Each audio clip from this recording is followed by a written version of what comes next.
But yeah, so on to the coaching staff led by head coach Darko Rajaković. So the names are Pat Delaney, Jama Mahlalela, James Wade, Jim San, Mike Batiste, Vin Bavnani, Drew Jones, and Ivo Simovic. So I did some like very preliminary research on these guys, as preliminary as possible. Like I wasn't gonna go too deep, but also the reality is you can't go too deep on some of these guys.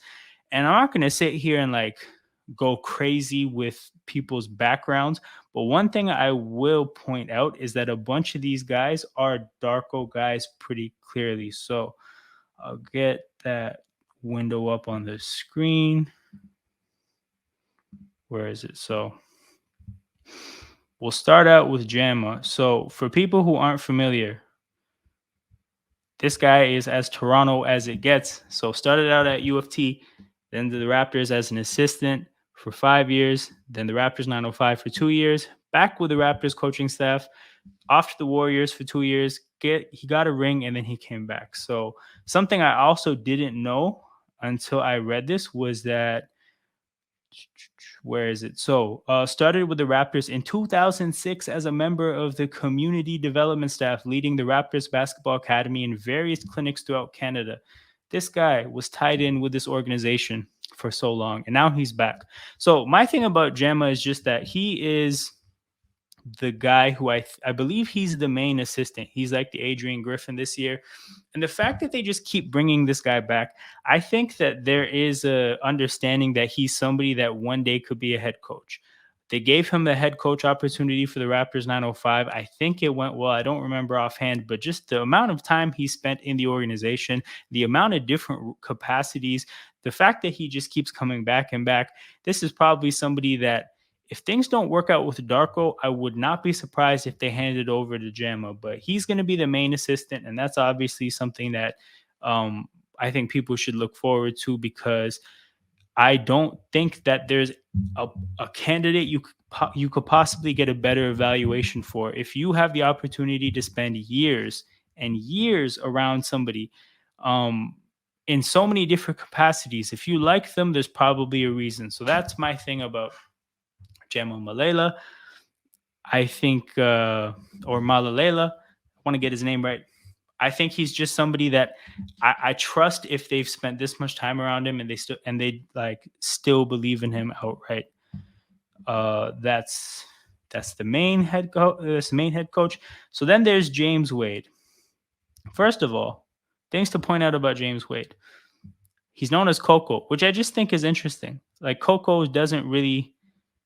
I don't see where you get that out of James Wade. There's not really an explanation of why that is, but we have a guy named Coco on the bench. And then the other really random fact about him is that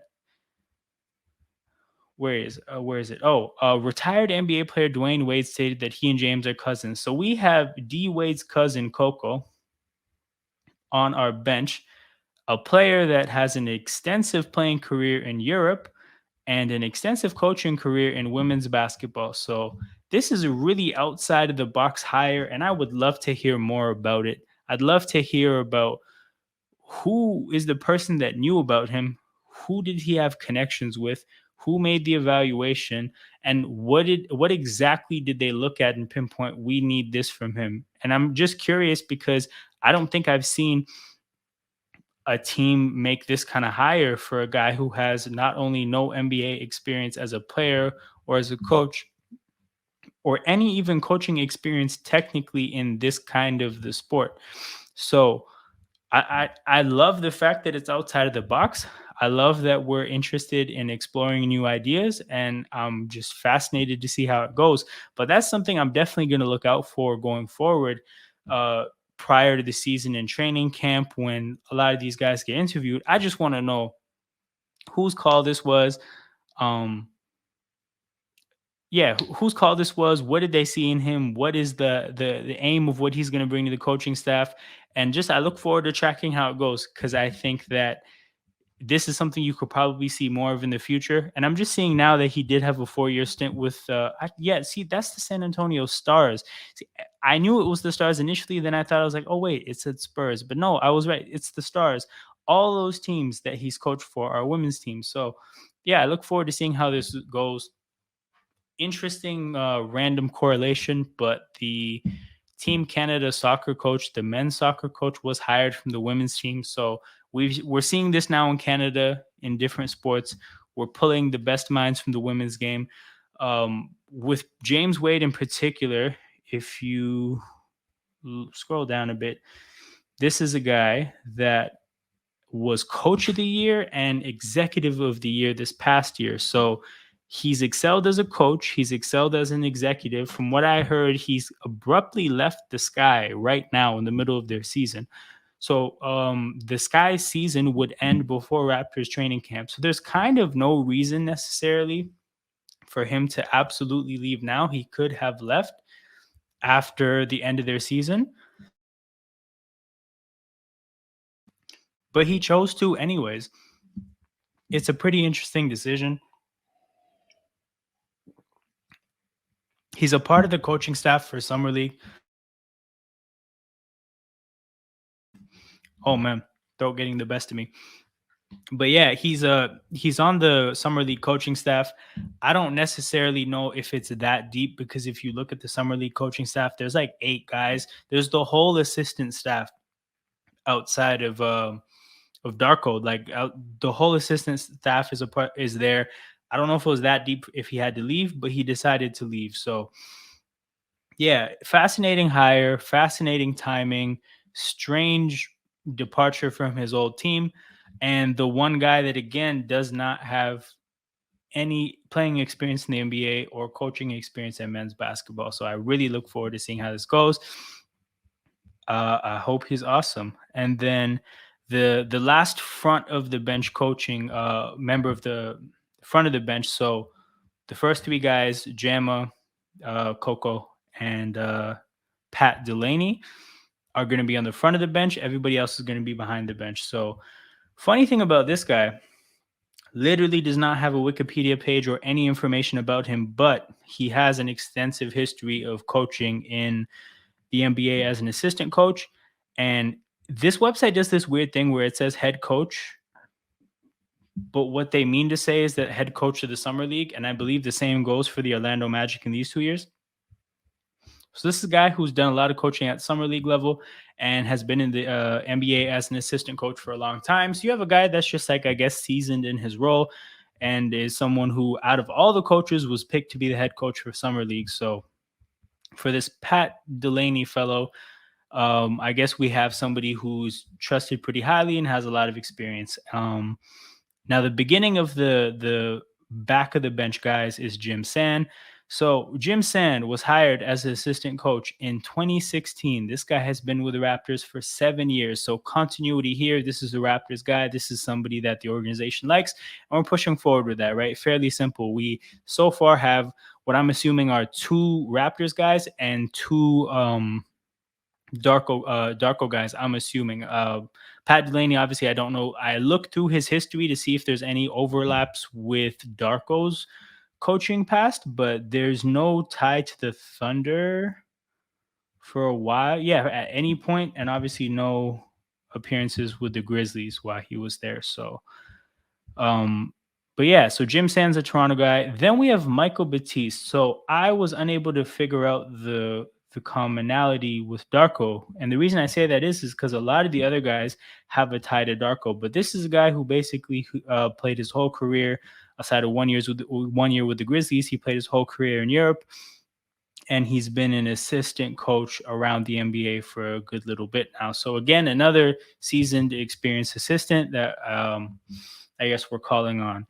And now we're going to get into the interesting Darko guys here. So you have Vin Bavnani. So if you look at his career, he's a Thunder guy since 2008 up until now, where we're taking him away. So he's built his career up all the way from video coordinator to assistant coach. Now, the reason that's interesting is because this guy didn't grow up playing ball. He has an article about him on ESPN saying from engineering to the NBA. So he's a guy who Darko must know pretty well, being that Darko spent 5 years with the Thunder as well. If this is somebody who Darko's familiar with, who has come up in the sport from the very bottom, who's a self-made man in the industry, I think this is an awesome hire. Just purely off the principle of I like people who have to grind from the very first level all the way up. And I like the idea that Darko spent a good amount of time around this guy and has identified him as somebody who he wants around. So that's Vin Bavnani. Oh, this page. Okay, there it is. Then the next guy is Drew Jones. This is another guy who there's not a lot of information on, but there look at the time period with the Oklahoma City Thunder organization. So again, another guy who he spent an extended amount of time with, and somebody who we can assume he thinks of very highly and has seen him live in action for an extended period of time. So that's good. And the last guy is Ivo Simovic. Now, the only point I'm going to highlight here and is this sentence. Simovic and Rajaković have an extensive experience working together, facilitating a working relationship that led to the hire. So Ivo, another Darko guy. I'm not obviously I'm not really sure exactly what his experience is in the NBA. Okay, here's his coaching timeline. Right. So you have a lot of there's a Spurs scouting job, but a lot of stuff in Europe and college. So yeah, this is somebody who doesn't have the same NBA experience, but is somebody who has some Darko experience, somebody who he would have, I guess, worked with in the early 2000s. So he's known this guy for a long time. Rounding out the coaching staff with the third of I think 4 Darko guys probably. So like I said, it's hard to look at assistant coaches and really give too much detailed, meaningful commentary because at the end of the day, you can't really know what people's jobs are and you don't have access to the information that will allow you to assess how well they did their jobs. But I like the concept of what we did in terms of letting Darko pick some of his guys. And then on the other side, having the Raptors continuing with some of the guys that they think highly of and they've had in the organization for a long time. Because what you can essentially say is that the Darko guys, that's Darko's call. The Raptors guy, that's Masai's call. You know, both people kind of have to answer for their evaluations. If our coaching staff functions poorly, that falls squarely on the shoulders of Masai and Darko. And you can, if anything comes out about issues with specific coaches like there was last year, you can know whose kind of fault that is. And it allows you to make clear judgments and clear assessments of basically whether Darko or Masai got this right. So I like the clarity in that regard. I like just generally the principle of when you find a coach to then give that coach whatever they need, right? It happens in sports a lot where you hire a coach, but then the things that the coach feels like they need aren't given to the coach, so then the coach doesn't do well. The idea that we've gave Darko the job and then allowed them to bring some of his guys over, I like it. It's good. It's one mistake that you didn't make, right? If we just forced a bunch of assistants on Darko, that could be something that leads to problems, and we presumably haven't done that exclusively. He has his guys there. So I think in theory, what we've done with the coaching staff makes sense. It doesn't look like we've thrown a bunch of random people together. It looks like there's a method to the madness. I know some people had concerns about the assistant coaching staff because we put it together so late. We were the last team to hire a head coach. We hired the head coach really, really late. We saw other teams put together assistant coaching staffs while we didn't have a coach. And the assumption is that whenever we do get around to hiring a coach, there's a chance that the coach doesn't have the opportunity to get the assistance that they want. So I'm assuming that didn't happen, which again is like another bullet dodge. So yeah, ultimately I'm happy with what we've done. And on to this season. The assistant coaching staff will be coaching summer league. So That I'm kind of disappointed with because Nick Nurse will be coaching the Sixers summer league team, and I think for Sixers fans, that's an opportunity to get to see their new coach in action. And not you're not going to read too deep into like tactical decisions or coaching decisions and stuff like that, but at least you get to kind of get a feel for what the coach wants to do a little bit. And with the Raptors coaching assistant coaching staff being there, you'll still get that, but it's not the same as if it's not the same as it would be if Darko was the coach. So it is what it is. Like, well, we'll take what we can get, but definitely would have preferred to see Darko there as the head coach. If you like this video, it's a clip from a longer live stream, which is the main way I do content at Toronto Hoop Talk. Live streams are an awesome way to keep people involved as I'm making the content. I love hearing from you guys as I'm speaking on issues. So if you like this video, make sure you check out the full live stream at Toronto Hoop Talk, and make sure you sub to the channel so that you see when I go live.